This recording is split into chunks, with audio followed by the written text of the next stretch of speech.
저희 환자분들 중에 1년 만에 치아가 싹 다 망가져서 오신 분이 있어서 깜짝 놀랐더니, 치아는 어떻게 망가지냐면 음식물 찌꺼기가 있으면 산성 성분이 나와서 치아를 녹이는 거거든요. 아까 말씀드린 것처럼 잇몸 피가 나는데 바로 치과를 올 수는 없잖아요. 그럴 때는 집에서 할 수 있는 일반적인 가글 말고 치료용 가글이 있는데, 대부분 이제 약국에는 뭐 아니면 무슨 붙은 처방이 없이도 살 수 있고, 저희 용량 100ml 정도는 한 3,000원 정도 할 정도로. 그 음식적으로 그러면 이거 어떻게 활용할 수 있냐, 그래서 저희가 이제 추천해 드린 건 를 스틱처럼 좀 잘라서 냉장고에 보관했다가, 결국 잇몸에 피가 난다는 건요, 몸의 방어력이 가동하고 있다는 증거예요. 피가 왜 나냐, 어떤 세균이 들어오면 혈관이 막 증가해요. 세균이 들어왔으니까 우리도 싸우자, 그래서 혈관이 증가해서 백혈구 등 여러 가지 면역세포가 들어오는데, 혈관이 증가되다 보면 당연히 조금만 건드려도 피가 나게 되죠. 그래서 잇몸에 피가 나는 건 거기에 세균이 있다. 세균은 어디서 오냐, 당연히 음식물 찌꺼기에서 와요. 거기가 양치질이 안 됐다 생각을 할 수 있는데, 그거 외에도 다른 경우가 하나 더 있는데, 과도한 힘이 가해졌을 때, 치아가 너무 과도한 힘이 가해지면 치아가 버틸 수 있는 힘이 넘어서면 막 흔들리기 시작하거든요. 그러면 아무리 양치질 잘해도 음식물이 조금은 끼게 되고, 흔들리는 것 자체가 혈류에 상처를 줘요.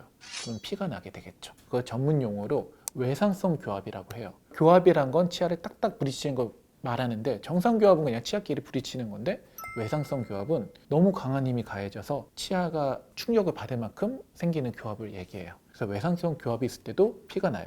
그 2022년 연구에 따르면 거의 1811만 명 정도가 치주 질환을 기록해서 질병별 환자 수 1위를 기록했어요. 실제로 치주 질환은 정말 많이 흔하고, 저도 가끔 겪어요. 치주 질환이라는 게 거창한 게 아니에요. 잇몸에 피가 나고 그러면 치주 질환이죠. 제일 중요한 거는 일시적으로 걸리면 상관없는데, 감기가 진행돼서 폐렴이 되면 안 되듯이 이게 점점 진행해서 잇몸뼈가 녹고 치아가 흔들리는 정도까지 가면 안 되기 때문에, 치주 질환이 생길 수는 있지만 예방하고 좀 초기에 치료하면 정말 많이 좋아질 수 있거든요. 그래서 치주 질환에 대해서 좀 더 자세히 설명드리면, 치주, 이건 뭐냐? 치아를 감싸는 모든 조직을 얘기해요. 쉽게 생각하면은 치주 질환은 두 가지로 나눌 수 있어요. 첫 번째는 치은염, 그냥 잇몸 자체에만 염증이 생기는 거.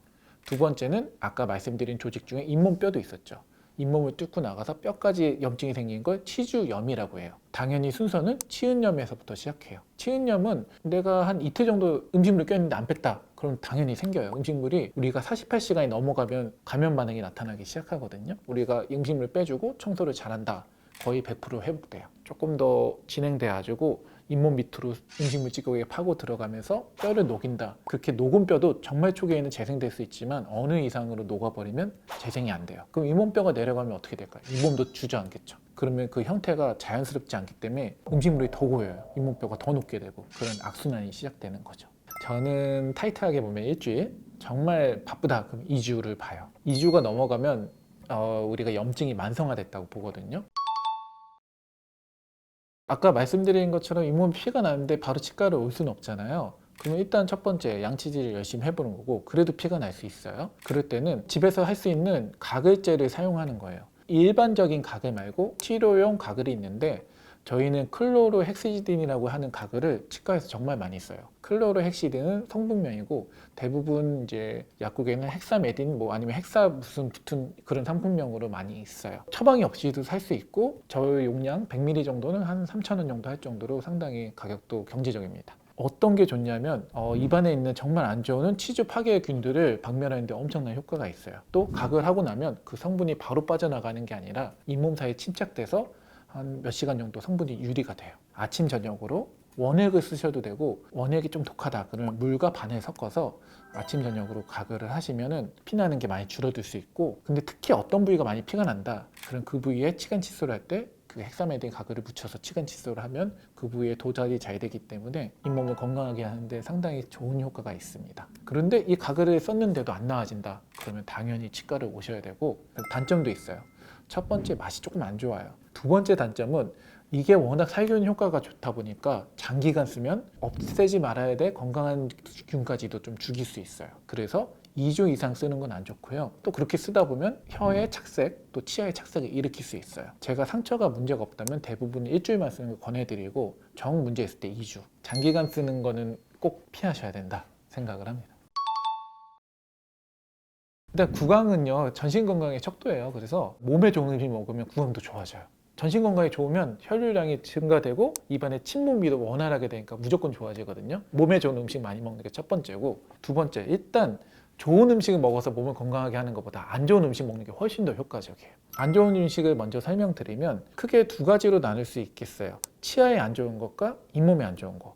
치아에 안 좋은 음식이 뭐냐? 전분이 많이 들어가는 음식. 의외로 초콜릿보다 더 치아를 많이 썩게 하는 게 전분이 들어가는 음식인데, 쉽게 생각하면 감자칩 같은 거예요. 우리 감자칩 먹고 나서 양치하고 나서 이렇게 보면은 나중에 치아 골짜기 사이에 감자칩이 그대로 남아있는 경우가 많아요. 전분이 워낙 끈적이기 때문에 치아의 홈 같은 데 정말 달라붙어 있고, 양치질을 정말 열심히 해도 안 빠지는 경우가 많죠. 마모 쪽으로는 당연히 경도가 높은 음식이 안 좋죠. 캔디, 오돌뼈, 얼음깨 먹는 분도 있죠. 치아는 재생이 안 돼요. 현미경적으로 보면 실금들이 가거든요. 그게 커지면 나중에 치아에 균열이 생기는 거기 때문에 경도가 있는 음식은 반드시 피하는 게 좋다. 그러면 잇몸에 안 좋은 음식은 뭐가 있냐? 일단 질기고 단단한 음식이죠. 그게 잇몸에 직접적으로 안 좋은 건 아니지만 내가 그걸 먹고 정확한 청소를 안 하면 잇몸 사이에 정말 많이 껴있게 되겠죠. 그런 질긴 고기류는 먹고 나면 꼭 양치질만 하는 게 아니라 치실이나 치간 칫솔로 껴있는 걸 다 빼주시는 게 되게 중요합니다. 그러면 좋은 음식은 뭐가 있냐? 우리 몸에 어떤 성분이 잇몸에 좋은지를 알아야 되는데, 콜라겐 중요하죠. 콜라겐은 피부뿐만 아니라 잇몸 생성에 되게 필수적인 요소예요. 그 다음에 두 번째, 비타민C. 잇몸 출혈도 방지하고 혈액 공급을 도와주고, 두 번째로 콜라겐 생성에도 되게 큰 도움이 되고, 특히 치과 쪽에서는 비타민 D. 우리가 잇몸이 건강하려면 잇몸 뼈가 건강해야 되는데,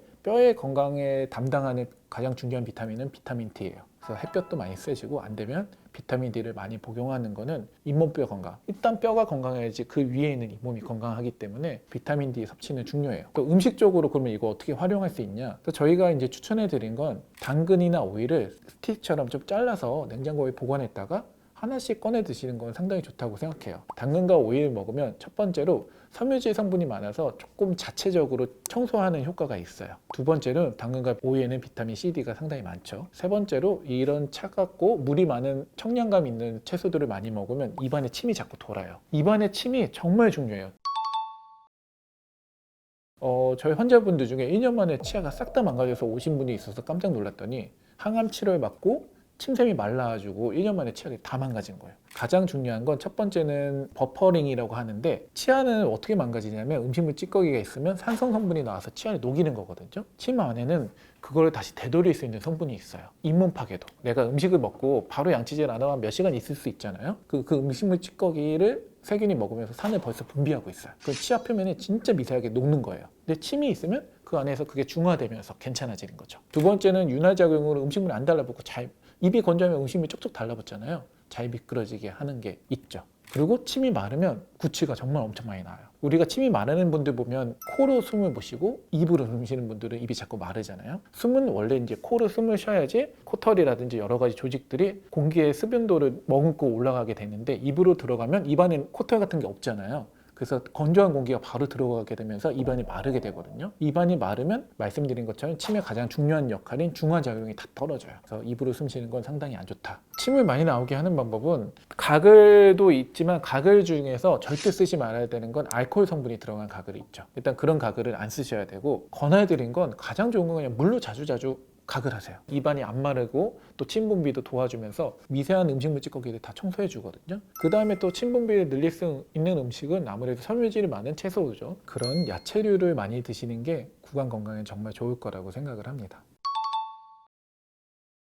치과 치료하면은 너무 비싸다 그렇게 생각을 하시는데, 제가 좀 안타까운 건 치과 치료 중에서 잇몸 치료에 대한 건 거의 90% 이상이 보험이 적용돼요. 어느 나라에서도 이렇게 잇몸 치료에 대해서 이렇게 많이 보험을 보장해주는 나라는 없기 때문에, 사실 치아가 망가지는 거 10대, 20대까지는 충치지만 30대부터는 충치는 많이 줄고 거의 잇몸 파괴가 주가 이루어요. 그러면은 스케일링도 1년에 한 번 또 보험되죠. 그 다음에 잇몸 치료도 보험되기 때문에 치과에 오시는 거에서 잇몸 관리만 잘해도 90%는 치아 빠지는 걸 예방할 수 있다고 생각하거든요. 그래서 치과 치료비에 대한 걱정보다는 물론 충치가 생기면 이제 충치 치료를 해야 되겠지만, 잇몸에 대한 거를 체크하기 위해서 자주 내원하시고, 잇몸 치료 받는 건 의료보험이 됐기 때문에 부담이 별로 없으니까 그쪽을 적극적으로 활용하시면 치아 건강에 정말 큰 도움이 될 거라고 생각해요.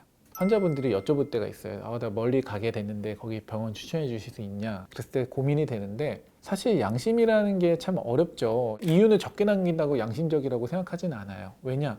가장 양심적인 거는 적당한 이윤도 있어야 되겠지만 가격을 저렴하게 해서 더 병을 키우면 절대 안 되거든요. 가장 양심적인 건 이 환자에 대해 맞는 적절한 치료 계획, 그 중에는 환자가 더 이상 나빠지지 않도록 예방할 수 있는 것까지 포함이 돼야 되기 때문에 양심적인 치과라고 꼭 가격이 저렴하지는 않을 수 있어요. 결국 제가 말씀드리고 싶은 건 아주 좋은 치료 계획을 세우는 치과라고 생각을 해요. 그 중에 포함될 수 있는 건 일단 환자분의 사정도 좀 고려해야 되고, 두 번째로 지식도 많아야 되지 좋은 치료 계획을 세울 수 있겠죠. 또 수많은 경과를 봐야지 치료 계획이 확립이 돼요. 아무리 내가 이론적인 지식은 많은데 환자를 보고 이런 경과 관찰을 해보지 않으면 그런 올바른 치료 계획이 세워질 수 없거든요. 제가 추천해드리는 이제 좋은 치과는 한 자리에서 오래 한 치과. 워낙 많은 환자들의 경과 관찰을 했을 거고 그 의사 선생님만의 진료 철학이 세워져 있을 거기 때문에 좋다고 생각을 하고요. 어떤 전문 분야를 갖고 계신 분들이 아무래도 그쪽에 대해서 더 공부를 많이 했기 때문에 더 좋은 치과라고 생각을 해요. 일단 한 자리에서 10년 이상 한 치과, 그리고 전문의 자격증이 있는 치과를 가시면 좋지 않을까 생각을 합니다.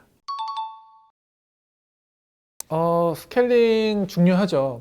19세 이상은 1년에 한 번씩 보험이 되게 돼 있었거든요. 환자분들이 간혹 착각하시는 게 나는 1년에 한 번만 보험이 되니까 1년 안에 또 가면 안 된다고 생각하지만 잇몸에 피가 나서 하는 스케일링, 부분적인 스케일링은 언제 오시더라도 보험이 적용돼요. 40대 이상에서 스케일링이 중요하다고 들으신 건 정말 맞아요. 10대, 20대까지는 10개의 세균이 있다 그러면 한 8대 2로 8이 충치 세균이에요.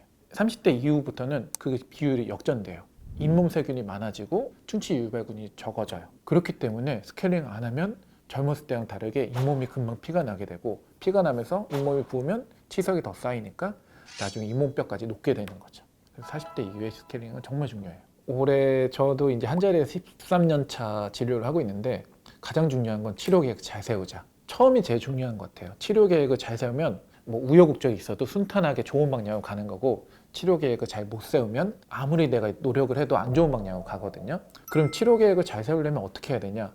첫 번째, 지식이 확실히 많아야 되겠죠. 그래서 저는 지금도 항상 최신지견, 왜냐하면 과학이라는 거 항상 바뀌어요. 근데 그런 것들을 항상 연구하는 게 중요하고, 두 번째는 환자분들의 얘기 잘 들어줘야 돼요. 환자분들마다 선호하는 게 다 달라요. 나는 사회생활 바빠, 빨리 끝내고 싶어 하시는 분도 있고, 나는 오래 걸려도 무조건 예뻐야 되는 사람도 있고, 나는 예쁜 거 상관없어, 무조건 튼튼해야 돼.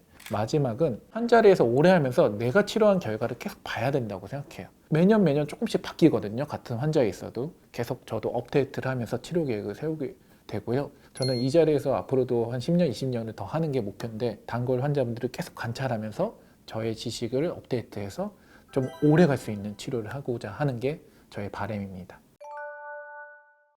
그래서 나이가 들면 치아가 망가지는 건 어쩔 수 없지만 우리가 할 수 있는 건 이걸 최대한 관리해서 그 속도를 늦출 수는 있습니다. 저도 이제 치과에 있다 보면 환자분들께서 어떻게 하면은 정말 오래 쓸 수 있냐 그러면 뭐 워낙 여러 가지가 있지만 제가 간단하게 딱 3가지만 말씀드리면, 첫 번째 양치질인데, 마지막으로 제가 제일 중요하다 생각하는 건, 근데 제가 말씀드리면 환자분들의 98명 중에 한 80명 처음 들어봤다. 가장 일상생활에서 할 수 있는 좋은 방법이라고 생각합니다. 이것만 잘 지키셔도 치과에 아파서 오시는 일은 정말 많이 줄어들 겁니다.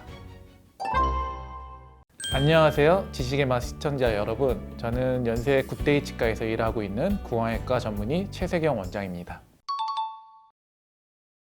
나이가 들어서 치아가 망가지는 이유는, 우리가 뼈나 뭐 피부 같은 건 어느 정도 재생이 되는데 치아 조직은 한번 생기면 재생이 안 돼요. 우리가 영구치열이 완성되는 게 만 12세 정도인데 그때부터 치아는 계속 망가지기 시작해요. 그래서 이제 치아를 쓰다 보면 마모도 생기고, 그리고 마모가 생기다 보면 치아랑 치아 사이에 공간이 넓어지니까 많이 경험하셨을 거예요. 옛날에는 분명히 양치만 하면 괜찮았는데 이제는 치아 사이사이에 뭐가 많이 껴서 양치하고 꼭 치실을 해야 된다. 그런 것처럼 치아가 마모될수록 공간이 넓어지니까 음식물이 많이 끼고, 음식물이 많이 끼면 잇몸 사이에 음식물 끼는 것 때문에 세균이 들어와서 잇몸이 붓고, 그런 것들 때문에 점점 나이가 들면 망가지게 되고, 또 나이가 들면 어쩔 수 없이 혈류 공급량이 줄어드니까 피가 잘 안 통하면 방어력과 면역력이 떨어지게 되죠. 그래서 나이가 들면 치아가 망가지는 건 어쩔 수 없지만 우리가 할 수 있는 건 이걸 최대한 관리해서 그 속도를 늦출 수는 있습니다. 그래서 저도 이제 치과에 있다 보면 환자분들께서 어떻게 하면은 정말 오래 쓸 수 있냐 그러면 뭐 워낙 여러 가지가 있지만 제가 간단하게 딱 3가지만 말씀드리면, 첫 번째 양치질인데, 양치질은 좀 2가지로 나눠요. 30대 이하 분들은 그냥 양치질을 잘하는 목적은 충치 안 생기려고, 그렇게 하시는 거고, 오히려 양치질이 더 중요한 시기는 40대부터. 그때부터는 치아가 마모되기 때문에 치아 사이와 사이에 음식물이 정말 많이 끼거든요. 그거를 양치질을 잘 해야 되는데, 제가 말씀드린 40대 이상의 양치질은 반드시 포함해야 되는 게 치실 또는 치간 칫솔입니다. 그 40대 이상에서는 정말 잇몸이 건강한 사람 빼고는 양치질을 해서는 치아 사이에 껴있는 음식물이 안 빠져요. 그러면 잇몸이 내려가게 되고 더 망가지게 되겠죠. 그래서 치실과 치간 칫솔이 필수적인데, 그 중에서 제일 중요한 거는 자는 동안에는 침분비가 많이 줄거든요. 침분비가 줄면 면역력이 떨어지기 때문에 그때 가장 많이 망가져요. 그래서 자기 전에 치실이나 치간 칫솔 쓰는 습관이 첫 번째. 두 번째는 조금 뜬금없을 수 있는데, 목 어깨를 잘 펴고 꽉 안 무는 거. 저희가 망가지는 원인 중에 크게 두 가지가 음식물 끼는 세균 문제, 두 번째는 이를 꽉 물면서 되게 많은 문제들이 생기거든요. 만보도 생기고 잇몸도 같이 파여요. 그래서 꽉 안 무는 게 진짜 중요한데, 그러려면 여기만 꽉 안 물면 되는 게 아니고, 우리가 목 어깨가 올바른 자세로 이렇게 편안하게 있어야지 근육도 풀리고 스트레스 안 받고 스트레칭 많이 한 걸 두 번째로 말씀드리고, 마지막으로 제가 제일 중요하다 생각하는 건 잠 잘 자는 거. 수면 사이클이 깨질 때 미소각성이라고 하는데, 뇌만 잠깐 깨요. 그때 이갈이야 이약물기를 모두가 할 수 있는데, 잘 자는 날 말고 잠을 설치는 날, 그때 이를 가리고 이를 악물면서 잇몸뿐만 아니라 치아 마모에도 정말 안 좋은 영향을 많이 미쳐요.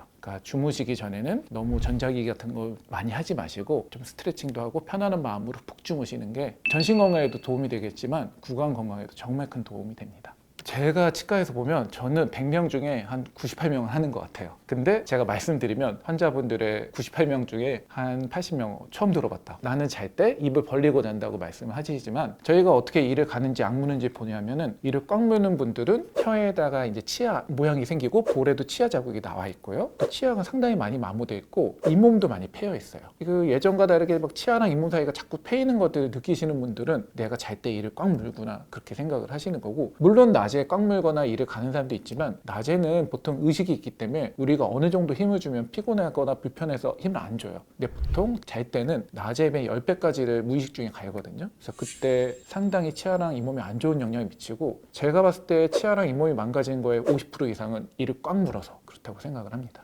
가장 좋은 거는 스트레스 안 받고 뭐 이렇게 스트레칭하고 푹 자면 많이 줄어드는데, 사실 이건 뭐 우리가 이제 현대사회 살면서 할 수 있는 건 아니고, 두 가지를 말씀드릴 수 있어요. 첫 번째는 이갈이 장치 또는 스플린트라고 하는 플라스틱 장치를 잘 때 끼고 자요. 그 플라스틱 경도가 치아보다 약하기 때문에 치아의 마모를 100% 막아주고, 또 단단한 플라스틱을 물면서 근육에 힘이 빠지기 때문에 턱에도 무리가 안 가고 잇몸에도 무리가 안 가요. 이거의 단점은 끼고 자는 게 되게 번거롭고 안 끼고 자면 의미가 없죠. 두 번째 방법은 나 장치 정말 못 끼겠다, 또는 입안에 뭐가 들어가 있으면 구역 반사가 나타나는 사람들도 있어요. 그런 분들은 저희가 이 교근이라고 하는 꽉 무는 근육에 보톡스를 맞는 거 추천드려요. 보톡스의 효과는 한 6개월 정도 지속되는데, 보톡스를 맞으면 나는 꽉 물지만 힘이 많이 줄어들어서 치아나 잇몸에 가는 안 좋은 힘이 많이 예방이 되죠. 근데 보톡스의 단점은 말씀드린 것처럼 6개월 지나면 약효가 없어지니까 또 맞아야 되는 게 단점이죠.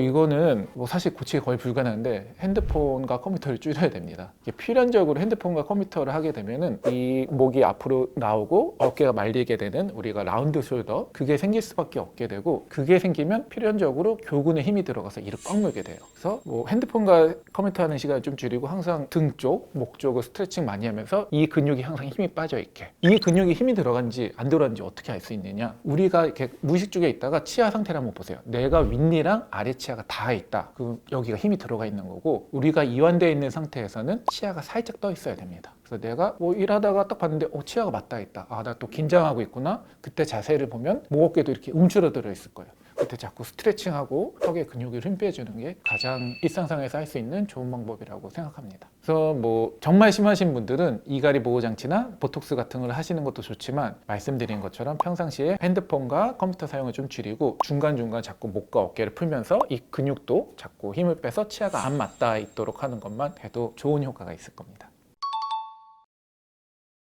엠도게인은 뭐냐? 엠도게인은 아멜로제닌이라는 단백질을 가공한 건데, 그거를 사람 잇몸뼈 녹은데도 한번 넣어보면 어떻게 될까 봤더니 잇몸뼈가 좀 재생이 되는 거죠. 잇몸도 좀 좋아지고, 그리고 심지어 그거를 잘 처치했더니 6개월 뒤에 백악질이 형성됐다는 연구 결과도 있었어요. 백악질은 뭐냐면 뼈랑 뿌리가 붙는데, 뿌리 외면에는 백악질이라는 표면이 있거든요. 이거는 이제까지는 치아가 형성될 때 빼고는 재생이 안 되는 걸로 알고 있었는데 이 엠도게인을 넣었더니 100Hz까지 형성이 된다. 이거 정말 너무 좋은 약이다. 그렇게 돼서 개발이 됐어요. 이렇게 말만 들으면 정말 무슨 기적의 약 같지만 안타까운 건 엠도게인이 적용될 수 있는 케이스가 있고 해도 소용없는 케이스가 있어요. 그래서 그것을 잘 선별해야 되는데 일단 엠도게인이 적용되려면 두 가지가 필요해요. 첫 번째, 치아가 흔들리지 않아야 되고 흔들리더라도 정말 살짝만 흔들려야 돼요. 뼈를 생성하는 물질을 넣더라도 치아가 흔들리면 그게 뼈로 안 바뀌어요. 다른 조직으로 바뀌어요. 그렇기 때문에 너무 많이 흔들리는 치아는 안 된다. 그러니까 사실 뭐 다 흔들려서 빠지기 직전에 오시면 안 되고 조금 흔들린다 싶을 때 오시는 게 좋겠죠. 두 번째는 뼈가 다 같이 내려가서 완전히 이렇게 평탄하게 내려간 부위는 뼈 재생이 안 돼요. 그래서 어떤 케이스가 좋냐면 뼈가 이렇게 일부분 이렇게 항아리처럼 패여 있는 것들, 그런 케이스는 청소를 하고 엠도게인에 넣으면 상당히 좋은 재생 효과를 보이고 있습니다. 이런 케이스는 물론 저희가 이제 오시면 잘 판단해서 어느 정도 좋아질지를 말씀드리지만 환자분들께서는 아셔야 될 거는 내가 너무 흔들릴 때까지 방치하고 이거를 어떤 기적의 약으로 좋아질 수는 없다. 그러니까 치아가 조금 불편할 때 미리미리 치과 오시는 게 좋다고 생각을 하시면 됩니다. 부작용은 이제까지 보고된 바는 없습니다. 엠도게인은 반드시 수술을 넣어야 되는 거예요. 우리 뭐 잇몸 치료 받는 정도를 생각하시면 됩니다. 엠도게인은 비용이 이제 한 5만 원에서 10만 원 사이인데 왜 더 비싼 경우도 있냐면 엠도게인만 넣어서 되는 케이스가 있고 인공뼈를 같이 넣어야 되는 케이스가 있어요. 그럴 때는 가격이 조금 더 달라질 수 있다. 자, 그래서 엠도게인은 우리가 이제까지 못했던 잇몸뼈와 잇몸의 재생을 유도할 수 있는 정말 좋은 물질인데 말씀드린 것처럼 치아가 너무 많이 망가지거나 모두가 다 뼈가 내려가면 적용이 안 돼요. 그래서 치아가 조금 불편할 때 치과에 오셔서 미리미리 검진도 받고 엠도게인을 치료받는다면 최대한의 효과를 볼 수 있을 거로 생각이 됩니다. 환자분들이 이제 오셨는데 이제 예약 잡고 왔는데 이제는 안 아파졌어. 내가 소금으로 문질렀더니 많이 좋아졌어. 그렇게 말씀하시는 분들이 많거든요. 소금으로 문지르는 것 자체는 저는 상당히 안 좋다고 생각을 해요. 소금 결정의 경도가 상당히 높아요. 경도는 표면의 단단함인데 소금으로 계속 문지르게 되면 아무래도 치아 표면에 스크래치가 나게 되고 그러면 그 안에 착색이나 치태가 끼기 쉽겠죠. 그래서 소금으로 문지르는 거는 저는 권하진 않고 그러면 소금물 가글도 많이 하잖아요. 환자분들께서는 뭐 소금물 우아기를 많이 한다고 말씀하시는데 거기에 대해서는 이론적 근거가 있고 실제로 실험을 했을 때 소금물 농도를 여러 번 가글 했을 때 잇몸이 안 좋았을 때 조금 더 좋아진다는 실험 결과들도 꽤 있어요. 그러면 소금물 가글은 어떻게 해야 되냐? 소금물 가글을 할 때 두 가지 방법이 있는데 나는 그냥 가볍게 하고 싶다. 그럼 생리식염 쓰셔도 돼요. 나는 조금 강하고 그래도 효과 있게 하고 싶다. 그러면 조금 더 강하게 하시는데 주의해야 될 게 소금물의 농도가 3%를 넘어가면 오히려 안 좋을 수 있어요. 그래서 3% 이내로 해야 되는데 이거 어떻게 맞추느냐? 쉽게 생각하면 우리가 이 종이컵이나 물컵 있죠. 적당히 따르면 한 120ml 정도 돼요. 120ml에 3%를 맞추려면 3.6g을 넣으면 되는데 반 티스푼 정도 그냥 물컵에다 따라서 휘저은 다음에 아침 저녁으로 가글을 하는 거는 잇몸 건강에 도움이 되기 때문에 저는 그거는 괜찮다고 생각을 해요. 이 소금물 가글의 효과는 크게 두 가지가 있는데 첫 번째는 소금물 가글 자체가 신분비를 유도하고요. 두 번째로 소금물 가글 자체가 세균을 조금 줄여주는 효과가 있어요. 삼투압의 원리로. 그래서 저는 소금물 가글은 괜찮다고 생각을 합니다. 가장 좋은 거는 잇몸에 있어서는 물리적 세척이에요. 뭐냐? 양치질. 치간 칫솔을 하는 게 가글을 100번 하는 것보다 훨씬 더 중요합니다. 그래서 화학적 세척은 물리적 세척이 완성된 다음에 보조하는 거예요. 절대 그게 주가 돼서는 안 돼요. 그래서 내가 가글을 너무 바쁠 때 제가 양치를 하루 못했어요. 그때 뭐 냄새도 나고 좀 텁텁하니까 가글하는 거 괜찮아요. 하지만 나는 가글을 매일 하고 있으니까 치간 칫솔, 치실, 양치질 대충 하겠다. 그건 정말 큰일 납니다. 치약의 성분이 대부분을 차지한 게 첫 번째가 연마제예요. 연마제가 왜 있냐? 그래야지 뽀득뽀득한 맛이 나거든요. 연마제가 없는 치약을 쓰면 되게 좀 밋밋하다 그래요. 어떤 게 보통 연마제가 정리하면 시린이 가진 분들이 있어요. 찬물 마시면 시린 사람들. 그때 시린이 코팅 치약들을 쓰다 보면 거기는 당연히 시린대를 코팅해야 되니까 연마제를 하면 더 벗겨질 거 아니에요. 그래서 시린이 코팅 치약들은 연마제가 없는데 그거 쓰고 나면 약간 반딱반딱한 느낌은 좀 적죠. 치약의 두 번째 성분은 계면활성제예요. 계면활성제라는 게 너무 많이 쓰면 조금 건조되는 건 있어요. 그래서 양치질 자체가 많이 한다고 문제가 되는 건 아니지만 치약을 양치질 할 때마다 쓰게 되잖아요. 그래서 치약을 너무 많이 쓰는 것도 좋지 않다. 그래서 양치질은 뭐 이론적으로는 하루에 한 번만 하면은 완벽한 양치질을 하면 충분하다고 하지만 우리가 그럴 수는 없으니까 아침 저녁 또는 아침 점심 저녁을 하시고 내가 거기서 더 하고 싶다. 물 가글 하면서 세척되는 효과도 꽤 많거든요. 물 가글을 자주 하시는 거 그것을 추천해야 됩니다. 좀 전에도 말씀드린 것처럼 횟수는 사실 뭐 하루에 3번이 가장 뭐 우리가 개운하고 좋지만 안 되면 아침 저녁, 특히 저녁 양치질 제일 중요하다. 아침 점심에 바쁘면 치실이란 치간 칫솔 안 쓰셔도 돼요. 자기 전에는 양치질을 꼭 하고 치실과 치간 칫솔로 치아 사이에 껴있는 음식물을 빼야지 인전면 충치라고 하는 사이 충치를 예방할 수 있어요. 우리가 충치 활성도는 점점 나이가 들수록 줄어드는데 나이가 들어도 생기는 충치가 있어요. 그건 대부분 치아랑 치아 사이에 음식물 껴서 생긴 충치. 그거는 활성도가 낮아도 음식물이 계속 껴있으면 썩기 마련이거든요. 그래서 그건 치실이나 치간 칫솔 안 쓰면 절대 안 빠져요. 그러니까 자기 전에 치실, 치간 칫솔 쓰는 게 가장 중요하다고 생각을 하고요. 양치질 할 때 또 중요한 게 10대, 20대 때는 그냥 치아 표면을 잘 닦으면 되는데 30대부터는 우리가 망가지는 게 잇몸이잖아요. 잇몸에서 어떤 데가 제일 양치가 안 되냐면 치아가 있으면 치아랑 잇몸 사이에 틈이 있죠. 거기에 항상 음식물이 끼면서 음식물이 그 잇몸 속으로 파고들면서 치석을 만드는 거거든요. 그래서 양치질 할 때 표면 말고 치아랑 잇몸 사이 틈을 45도 들어가서 잘 닦는 게 되게 중요한데 이게 뭐 노력하면 누구든지 할 수 있지만 잘 안 되시는 분들이 있어요. 그런 분들한테는 저는 전동 칫솔을 적극 추천해요. 전동 칫솔에 대해서 뭐 좋다 안 좋다 여러 의견이 있지만 대부분의 치과 의사들은 전동 칫솔 쓰는 걸 추천해 드리는데 그 이유가 뭐냐? 다른 데보다도 치아랑 잇몸 사이 틈을 닦기가 너무 좋아요. 그냥 45도로 갖다 대고 있으면 진동으로 거기가 잘 닦이거든요. 물론 양치질 잘 하시는 분들은 굳이 전동 칫솔을 안 쓰셔도 되지만 내가 양치질 잘 못하고 특히 양치할 때 이렇게 양치질이 목적이 아니라 그냥 무념무상으로 이렇게 물고 계신 분들 많죠. 그런 분들은 그냥 물고 계실 바에는 전동 칫솔 그냥 자연스럽게 대고만 있어도 닦이는 효과가 있기 때문에 그런 분들은 전동 칫솔을 적극 추천합니다. 그래서 제가 이제 치과에 있다 보면 이가 너무 많이 망가져서 이제 정말 큰 일을 치러야 되는 경우에 상황이 돼서 오시는 분들이 많아요. 그래서 그러면 저도 많이 안타깝죠. 그래서 제가 아까 말씀드린 크게 2가지. 잠 잘 자기는 뭐 워낙 힘드니까 양치질 잘하기. 특히 자기 전엔 치실과 치간 칫솔로 사이사이에 껴있는 음식물을 꼼꼼히 제거하는 거. 2번째, 계속 시시때때로 목과 어깨를 풀어주면서 이 교근이라고 하는 깨무는 근육이 풀려서 치아에 힘이 안 들어가게 하기. 이것만 잘 지키셔도 치과에 아파서 오시는 일은 정말 많이 줄어들 겁니다. 저는 특히 고령분들에 있어서 더 임플란트가 좋다고 생각하는 게 틀니는 잇몸뼈에다가 힘이 전달이 안 되기 때문에 틀니를 하더라도 점점점 잇몸뼈가 내려가요. 임플란트 부작용하면은 이제 크게 3가지로 나눠볼 수 있을 것 같아요. 저는 임플란트 할 때 중요한 게 이거는 모든 치과 의사가 공감할 거예요. 정기적인 여건과 전신적인 건강이 허용된다면 이건 묻지도 따지지도 말고 임플란트입니다. 우리가 자연 치아로 씹을 수 있는 힘이 100이라고 하면은 임플란트는 80 정도 나와요. 생각보다 뭐 나쁘지 않죠? 틀니 중에 부분 틀니는 조금 나아서 40 정도 되지만 완전 틀니, 그냥 치아 없는 상태에서 끼는 틀니는 20도 안 나와요. 그 틀니를 끼게 되면 정말 씹는 맛도 없고 기력이 되게 떨어지는데 저는 특히 고령분들에 있어서 더 임플란트가 좋다고 생각하는 게 우리가 젊을 때는 음식 좀 못 먹어도 건강해요. 근데 이제 80대 넘어가면 음식 잘 먹고 못 먹고가 전신 건강에 큰 영향을 미치기 때문에 음식을 잘 먹는 게 정말 큰 축복이라서 임플란트를 권하고요. 2번째로 또 틀니를 했을 때 문제는 임플란트를 했을 때는 잇몸뼈가 녹는 게 멈춰요. 우리 몸이라는 거는 사용하는 기간은 줄어들지 않거든요. 근데 틀니는 잇몸뼈에다가 힘이 전달이 안 되기 때문에 틀니를 하더라도 점점점 잇몸뼈가 내려가요. 그래서 틀니 하신 분들이 처음엔 괜찮았는데 요새 자꾸 헐거워서 빠져 그렇게 말씀하시는 게 틀니를 끼다 보면 잇몸뼈가 내려가니까 틀니랑 잇몸 사이에 밀착도가 떨어져요. 틀니가 헐렁거리게 되고 그럼 또 덧대고 또 만들고 그래야 되는데 물론 임플란트도 조금의 뼈는 녹지만 틀니 한 거에 비해서 뼈가 녹는 게 훨씬 적어요. 그래서 임플란트를 하는 게 잇몸뼈를 튼튼하게 유지할 수 있고 그렇습니다. 그래서 틀니를 오래 하신 분들이 임플란트 하는 게 상당히 어려운 이유가 잇몸뼈가 다 녹아있기 때문에 임플란트를 할 때 고생하게 되죠. 그래서 여러 가지를 고려했을 때 임플란트가 틀니보다 훨씬 잘 씹혀서 건강 상태를 유지하는 데 도움이 됐다. 틀니를 끼면 잇몸뼈가 너무 많이 내려가기 때문에 나중에 임플란트 할 수 없다. 그렇기 때문에 저는 둘 중에 하나를 고민한다면 당연히 임플란트를 권해드립니다.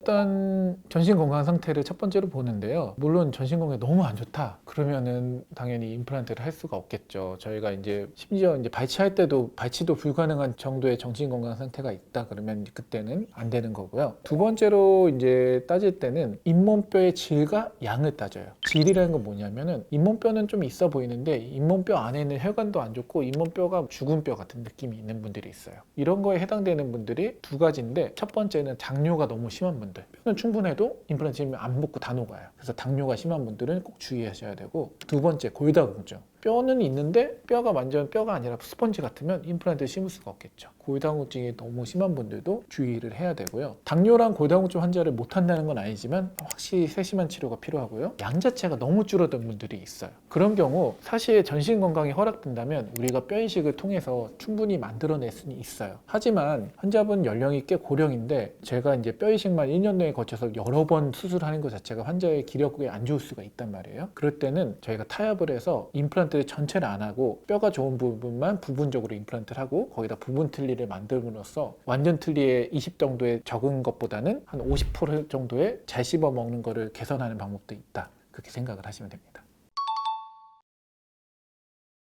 임플란트 부작용하면은 이제 크게 세 가지로 나눠볼 수 있을 것 같아요. 첫 번째로 사용할 때 문제죠. 뭐 음식물이 많이 낀다, 잘 안 씹힌다. 그런 것들은 사실 정확한 임플란트 계획을 세우고 수술을 잘하고 그 다음에 이제 뭐 잘 안 씹히면 조금 다시 재제작을 한다든지 그렇게 해결을 할 수 있기 때문에 이런 부작용은 큰 문제라고 생각하지는 않아요. 해결할 수 있다. 두 번째는 임플란트 생존의 문제인데 임플란트 뿌리도 염증이 생기면 똑같이 치주염이 생겨서 뼈가 녹으면 염증이 생기고 흔들리다 빠지게 돼요. 이것도 처음부터 수술을 잘하고 아니면 조금의 염증이 생겼을 때 적절한 잇몸 치료를 받으면 해결할 수 있기 때문에 또 해결이 안 됐어요. 임플란트 빠졌어요. 임플란트 재수술도 가능하거든요. 그래서 어떻게 보면 큰 부작용은 아니고 저희가 가장 두려워하는 부작용은 후유증이 남을 수 있는 부작용이죠. 이건 크게 두 가지로 나눠요. 첫 번째는 신경 손상, 두 번째는 상악동 손상인데 우리가 임플란트를 할 때 위턱뼈에다 할 때도 있고 아래턱뼈에다 할 수가 있는데 일단 아래턱뼈에서 가장 조심해야 되는 건 신경 손상인데 만약에 내가 임플란트 수술했는데 감각이 이상하다 그러면 바로 치과 의사한테 알려줘야 돼요. 두 번째, 상악동. 상악동은 뭐냐? 우리가 위턱에는 코 옆에 빈 동굴이 있어요. 그 동굴이 하는 역할은 두개골의 무게를 줄여주고 온도도 유지해주고 습도도 유지해주는 그런 보온 효과를 하는 동굴이 있는데 입과 코가 개통되는 거기 때문에 서로 다른 세균들이 섞이면서 안 좋은 감염이 일어날 수 있어요. 그러면 누런 콧물이 줄줄 나온다든지 두통이 생긴다든지 엄청난 통증이 생길 수 있어요. 상악동염이 이제 우리가 생각하는 큰 부작용인데 말씀드린 것처럼 하치저신경과 상악동염은 예방이 가능하고 그 예방을 위해서는 반드시 수술 전에는 어려워 보이지 않는 케이스도 정밀한 3차원 CT를 찍어서 정확하게 진단을 하고 하는 것이 중요합니다. 실제로 신경손상과 상악동염이 오는 경우는 되게 적은데 환자분들은 뭐 뉴스에서도 접하고 건너 들은 것 때문에 상당한 두려움을 가지고 치과에 오는데 제가 단언해서 말씀드릴 수 있는데 정확한 3차원 CT를 찍고 정확한 계획하에서 하면 99% 예방할 수 있고요. 또 설사 조금의 손상이 있더라도 정확한 처치라면 그 손상량을 최소로 줄일 수 있기 때문에 너무 두려워하실 필요 없습니다. 사실 이제 임플란트 트렌드가 중년보다는 노년에 점점 맞춰져 있는 것 같긴 해요. 왜냐하면 이제 평균 연령이 너무 늘어서 예전에는 이제 저희가 환자 이렇게 치과에 있으면 80대 분들이 와서 아유 내가 살면 얼마나 살아 그냥 틀리하지 막 그랬는데 요새는 80대 초반이면 나 잘 씹어먹게 튼튼하게 해줘 그렇게 많이 바뀌었거든요. 그래서 이제 노년에 위한 임플란트가 조금 더 핫하긴 한데 중년들을 대상으로 한 임플란트도 당연히 중요하죠. 그래서 저는 거기에 대해서 어떤 게 중요하다고 생각하냐면 중년분들은 일단 바빠요. 사회생활을 해야 되잖아요. 거기를 충족시켜 줄 수 있는 임플란트 기술이 중요하다고 생각해요. 일단 오늘 수술하고 내일부터 일할 수 있어야 돼요. 붓기가 심하지 않아야 되고 두 번째로 임시치아 같이 치아를 뽑게 되면 치아가 없어지면 사회생활할 때 너무 불편하잖아요. 임시치아를 빨리 만들 수 있는 임플란트 기술이 중요하다고 생각하는데 그래서 저희가 이럴 때 추천해 드리는 기술은 급속 고리식이라고 하는데 예전에는 치아를 뽑고 기다려요. 잇몸이 안 보면 또 잇몸을 열어서 뼈 이식을 하면서 임플란트 심었거든요. 근데 저희 같은 경우는 치아를 뽑는 때 특수한 재생 연고를 넣은 뼈 이식을 하면서 바로 채워 넣으면 치아가 뽑고 나서 원래 뼈가 쪼그라들어야 되는데 쪼그라들지 않아요. 그렇기 때문에 뼈가 잘 생기고 그러면 나중에 임플란트 심을 때 최소 절개를 하기 때문에 그러면 환자분들께서 다음날 소독하러 오셨을 때 전혀 안 아파요. 이럴 줄 알았으면 진작 할 걸 그랬어요. 그렇게 말씀하실 정도로 붓기가 없으니까 저도 다음날부터 일상생활을 지속하세요. 다만 그쪽 식사할 때만 주의하세요. 그렇게 말씀을 드릴 수 있죠. 두 번째, 그러면 빨리 임시치아 만들려면 어떻게 해야 되느냐? 내비게이션 임플란트를 하는데 내비게이션 임플란트의 장점은 뭐냐? 미리 컴퓨터 사진을 찍어서 임플란트가 들어갈 각도를 만들어 놓고 임시치아를 만들어 놔요. 그래서 수술을 하고 바로 임시치아를 껴드리거나 그때 당일날 끼기 힘들면 일주일 이내에 임시치아가 생기기 때문에 이렇게 사회생활을 하는 중년분들한테 내비게이션 임플란트는 상당히 유용하다고 생각합니다. 일단 먼저 임플란트 수명에 대해서 먼저 말씀드리면 예전과 점점점 매년 좀 바뀌는 것 같아요. 지금의 임플란트 수명에 대한 견해는 반영구적이다. 반영구적이란 게 뭐냐? 영구적일 수도 있고 빨리 망가질 수도 있다. 이거는 관리에 따라 달렸다는 얘기거든요. 그래서 임플란트 수명은 정해져 있진 않은데 정확하게 잘 심겨진 임플란트 추적 관찰을 해봤을 때 10년 내에서 90% 이상 문제가 없었고요. 20년 관찰을 했더니 거의 80% 가까이 문제가 없었어요. 그럼 정리를 해보자면 내가 임플란트를 10개 심었으면 20년 동안 8개는 문제없이 잘 쓰고 있다는 얘기죠. 상당히 높은 수치예요. 그래서 임플란트는 생각보다 정말 오래 쓴다. 그럼 왜 임플란트를 오래 쓰냐? 우리가 치아도 사실 오래 쓰잖아요. 보통 치아가 빠지는 속도가 보통 일반적인 경우 40대 50대 돼야지 하나 빠질까 말까 하거든요. 임플란트는 자연 치아보다는 약하지만 새로운 뼈에다가 새 치아를 만드는 거예요. 새 거니까 당연히 뼈도 많고 더 오래 가겠죠. 그래서 임플란트가 망가지는 데까지 20년, 30년이 걸리고 저도 한 자리에서 오랫동안 개업하면서 보는 게 잘 심어진 임플란트를 환자분이 잘 관리하면 10년 지나도 뼈가 하나도 안 녹고 멀쩡한 경우 너무 많이 봐요. 그래서 임플란트 수명은 생각보다 길다. 여기서 나온 80%의 성공률이나 90%의 성공률, 또 제가 본 분들의 전제 조건은 뭐냐면 치과를 계속 오시는 거예요. 제가 가끔 안타까운 게 임플란트 하고 안 와요. 체크하셔야 하는데 전화해도 안 오세요. 10년 뒤에 나타나서 염증 생겼다고 오시는 분들이 있거든요. 치과에 와서 정기적으로 관리하면 임플란트 정말 오래 쓸 수 있어요. 그 이유는 임플란트가 망가지는 원인은 치주염밖에 없어요. 임플란트는 충치가 안 생겨요. 음식물을 끼면서 치석이 생겨서 치은염, 치주염이 생기는 건데 그것도 초기에 치과에 오면 충분히 예방이 가능하고 치료가 가능해요. 그렇지만 반 이상 녹아서 오면 그다음부터는 급속도로 망가지거든요. 그래서 임플란트를 오래 쓰려면 정기적인 치과 검진이 정말 중요하고, 그럼 빈도는 어떻게 되냐? 6개월에 한 번 오는 게 가장 이상적이지만 바쁘시면 1년에 한 번 오시고, 특히 1년에 한 번 오셨을 때 엑스레이 찍어보는 걸 정말 권해드려요. 뼈의 염증은 초기에 치료하는 게 정말 중요해요. 잇몸 염증과 다르게 뼈의 염증은 어느 이상 진행되면 회복이 안 되거든요. 1년에 한 번씩 와서 엑스레이로 뼈가 녹고 있는지 아닌지를 보는 게 정말 중요하고, 뼈가 조금 녹았다 그러면 열심히 잇몸 치료하면 조금 녹은 뼈는 차오르는 경우도 상당히 많이 봐요. 그래서 임플란트 오래 쓰고 싶다, 최소 1년에 한 번씩 치과 와서 관리도 하고 엑스레이도 찍어보시라, 그렇게 말씀드리고 싶어요. 일단 임플란트를 할 때 제가 보면은 뼈 이식이 필요 없는 경우들이 있어요. 그런 분들은 대부분 나이가 젊은데 이제 충치나 부러져서 뽑는 경우는 뼈 이식이 필요가 없겠죠. 뼈가 건강하니까. 근데 치주염으로 뽑는 경우, 잇몸이 망가져서 뽑는 경우는 이미 치아가 흔들리고 잇몸뼈가 다 녹아 있으니까 거기다 임플란트를 너무 깊게 심어버리면 빈 공간으로 음식물이 많이 낀단 말이에요. 그래서 잇몸뼈가 파괴돼서 치주염으로 임플란트를 하시는 분들은 뼈 이식을 해야 되는데, 뼈 이식을 하는 임플란트가 안 좋다고 생각하시는 분들이 꽤 많아요. 환자분들이 뼈 이식을 제가 해야 됩니다 말씀하면 뼈 이식하는 임플란트는 오래 못 쓰고 더 아프다던데요? 이렇게 물어보시는 환자분들이 많은데, 이거는 오해인 게 뼈가 안 좋기 때문에 뼈 이식을 해야 돼서 그 임플란트가 더 난이도도 있고 더 붓고 조금 더 수명이 짧을 수 있는 거예요. 뼈 이식하는 임플란트에서 뼈 이식이 나쁜 게 아니라 뼈 이식을 할 수밖에 없는 상황이 안 좋은 거지, 뼈 이식을 해야 되는 임플란트인데 그냥 뼈 이식 없이 심었다, 당분간 몇 년을 쓸 수 있지만 잇몸뼈가 점점 파괴되기 때문에 오래 쓰기 힘듭니다.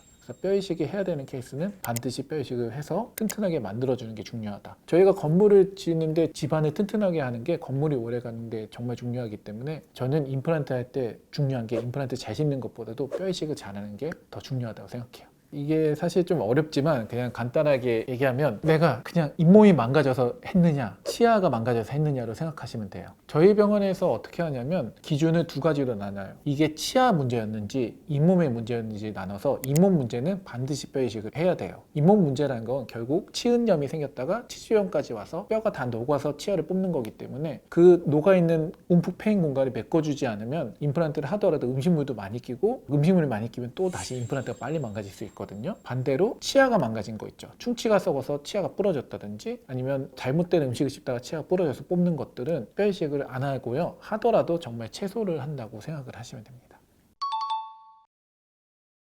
저희가 이게 환자분들이 잇몸 질환을 느낄 수 있는 거는, 사실 통증은 잇몸 질환이 약해도 많이 아플 때도 있고 잇몸 질환이 심해도 안 아파하시는 분들이 있거든요. 그래서 잇몸 질환의 척도는 어떻게 생각하면 좋냐, 가장 환자분들이 느끼기 좋은 건 치아가 흔들리는 정도. 옆치아보다 살짝 흔들린다, 그건 잇몸 질환이 거의 1단계라고 보시면 되고, 그거는 실제로 봤을 때 뼈가 100% 중에 한 10%에서 20%밖에 안 녹아 있는 경우들이에요. 그런 경우는 사실 임플란트 하지 않아요. 잇몸 치료를 하게 되겠죠. 두 번째, 치아가 양옆으로 한 1mm 정도 흔들린다. 그건 잇몸 치주염 2단계고 잇몸뼈가 거의 50% 정도 녹았다고 봐요. 그때부터는 저희가 임플란트를 고려하는 시기예요. 근데 그때 임플란트를 하느냐 마느냐는 이분의 치아의 흔들림이라든지 관리 정도에 따라서 너무 관리가 안 돼서 급속도로 파괴될 것 같으면 미리 임플란트를 하는 경우도 있고요. 관리도 잘 되고 불편감이 심하지 않으면 열심히 잇몸 치료해서 현상을 유지하는 경우도 있고요. 마지막으로 한 거의 3-4mm 흔들려서 이 치아가 옆에 치아보다 이만큼씩 벗어난다. 아니면 제일 안 좋은 게 위아래로 흔들린다. 그러면 치주염 3단계고 뼈가 80% 이상 녹은 거예요. 이 치아가 좋아질 확률은 10,000분의 1. 그걸 놔둘수록 옆에 치아까지 망가지기 때문에 그런 경우 빨리 뽑고 임플란트를 해야 된다. 왜냐하면 잇몸뼈가 녹으면 그 옆에까지 점점 퍼져요. 그래서 종합해서 말씀드리면 살짝 흔들리는 거는 임플란트 할 걱정은 크게 하지 마시고 잇몸 치료를 빨리 받으러 오시면 되고요. 3-4mm 정도 흔들리는 거는 잇몸 치료를 잘 받아서 좋아질 수도 있고 임플란트 가능성도 있기 때문에 특히 더 내원하셔서 정밀한 검사를 받는 게 좋고 3-4mm 이상 흔들리거나 위아래로 흔들린다. 응급 상황이기 때문에 빨리 치과 오셔서 그 치아를 뽑고 임플란트를 하는 게 좋습니다.